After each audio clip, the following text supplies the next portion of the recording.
Jersey Devils, Jim Dowd. Appreciate you coming here. My first question I have Good to see you. is how you got into hockey. Tell me the story about growing up playing and eventually getting into the NHL. How did I get into hockey? So, well, I was born and raised in Brick, New Jersey. My mother, I'm one of 7 kids, 5 boys, 2 girls.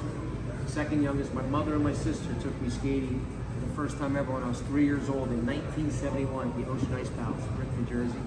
And that's how I started skating. But my older brother, Pete and Mike, Brendan, they all played hockey. My mother played hockey. My mom was 92 years old, still living on her own. She played hockey back in the day when it was taboo for women to do any of that stuff. So the whole family played, and you know, my family actually got into hockey. My dad was a pro boxer, and he was fighting out of Jacksonville, Florida. And I wasn't born yet, but that's how my brother Pete and Mike got into hockey. The old Jacksonville Rockets and the old Atlantic Coast League way back in the day. So that's how my brothers got into hockey. Then they moved back up to Jersey, to Brick, and then, you know, the rest is history. Did you have an athlete growing up who you idolized, whether it was a hockey player or not? I didn't really, I mean, it's a pretty funny story. You know, we used to get to go to one Ranger game a year, you know. We didn't have much going. My dad always got us to one game a year. I'll never forget, it was a game with the Rangers against the Penguins. And Peter Lee from the Penguins stood out. He was like one of my favorite players back in the day. But, I followed the Rangers. I was a Ranger fan until '82. That the Devils moved here, so I was like, you know, hey, let's, you know, we didn't have a baseball, football, basketball team, and I started rooting for the Devils. But you know, I followed the Rangers. You know, Ron Duguay, all those guys. You know, Anders Hedberg, you know, Maloney, Phil Esposito, and those guys. And then when the Devils moved here, I became a Devils fan, and you know how that goes. As I mentioned before, you're a Stanley Cup champion. Talk about that season, the best moments in that year, and talk about the actual Stanley Cup.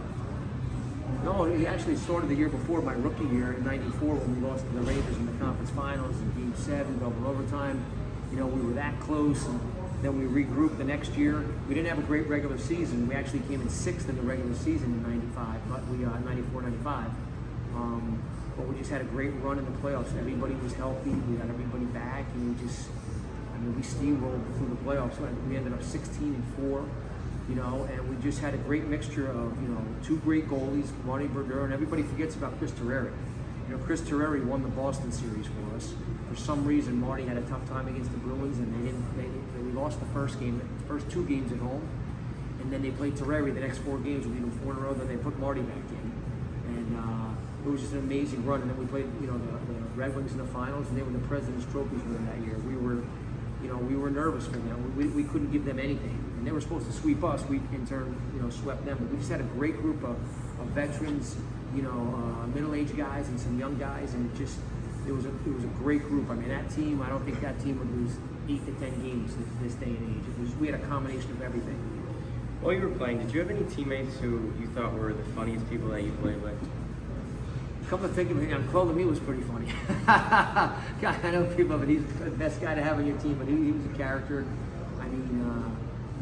I mean, there was a ton of guys. Ben Hankinson, probably one of the funniest guys I've ever played with. He got up with the Devils a little bit, but he turned out to be one of my best friends, one of the funniest guys.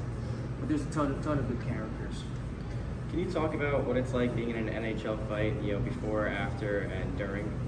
I started a lot of fights. You know, all the big guys used to come in, but you know, I maybe got in 1 a year, if that. You know what I mean? But it's just one of those things. That's what makes hockey unique. You know what I mean?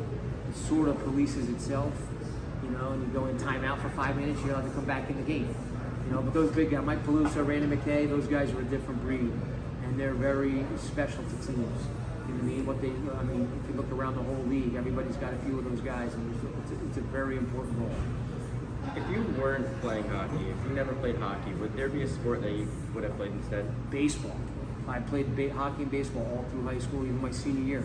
You know, I got a scholarship to Lake Superior State University my senior year of high school, and I still played baseball all through my senior year. And I loved going right from the hockey, you know, indoor, you know, cold winter, right out to the springtime, summertime of baseball. But I love both of those sports. What position did you play?